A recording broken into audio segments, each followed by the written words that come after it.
রাশেদ খান চাটাচাটির সর্বোচ্চ লেভেলে পৌঁছায় গেল। লাস্ট যে সরোয়ার তুষারের সাথে যে বাকবিতণ্ডা হইলো, সে কারণটা কি? কারণটা হচ্ছে, যখন উপস্থাপক প্রশ্ন করলো যে 6 মাসে সরকারের সফলতা ব্যর্থতার বিষয়ে প্রশ্ন করলো, সরোয়ার তুষার সেই 6 মাসের ব্যর্থতার কথাই সে তুলে ধরলো। অথচ রাশেদ খান কি করলো?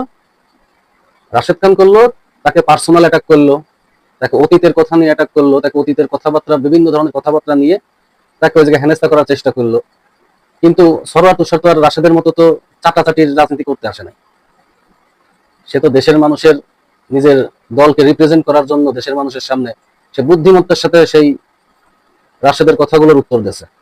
আমার কথা হচ্ছে, চাটাচাটির লেভেল কোন পর্যায়ে গেলে লাস্টে যখন ব্যর্থতাগুলো যখন স্বীকার করতে না চেয়ে, মানে তার সঠিক উত্তর না দিতে পেরে সে তখন পার্সোনাল অ্যাটাক করতেছে সরোয়ার তুষারকে।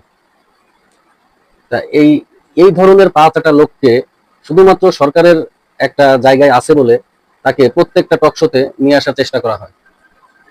ঠিক আছে, তাকে প্রত্যেকটা টক শোতে এই চাটাচাটির কারণে তাকে নিয়ে আসার চেষ্টা করা হয়, যাতে এনসিপি, জামাত এদেরকে একটু ছোট করা যায়। কিন্তু এই চাটাচাটি রাশেদ এ তো আর বুঝতেছে না যে ওর বাংলাদেশের জনগণের কাছে লেভেলটা কোন পর্যায়ে পৌঁছাইছে। ওরে কেউ এখন টুকাই ছাড়া কেউ কিছু বলে না। ঠিক আছে, তারপরে চাটাবাজ ছাড়া কিছু বলে না। ও কি মনে করছো, যদি এখন এই বিএনপি থেকে ওকে সরাই দেয়, ও যদি ওকে আবার সাধারণ মানুষের কাছে ভালো কথা বললে কেউ আসতে পারবে?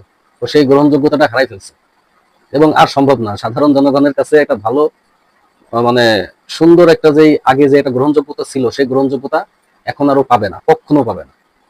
ঠিক আছে, কারণ ও এত কুৎসিত এবং, মানে কি বলবো, ও এত কুৎসিত টাইপের একটা ছেলে, সেটা এই সরকার আসার পরে, ক্ষমতায় আসার পরেই যে বাংলাদেশের মানুষ বুঝতে পারতেছে। ঠিক আছে, এর আগে কিন্তু যখন আওয়ামী লীগ সরকার ছিল, এরা মজলুম মজলুম ছিল না, মজলুম সাজার চেষ্টা করেছে। যদি মজলুম থাকতো, ঘরে 40 ভরি সোনা কোনোভাবে আসতো না, নির্বাচন করার টাকা থাকতো না, এই পার্সোনাল গাড়িতে চড়ার টাকা থাকতো না, মানে গাড়ি কেনার টাকা থাকতো না, যদি এরা মজলুম হইতো।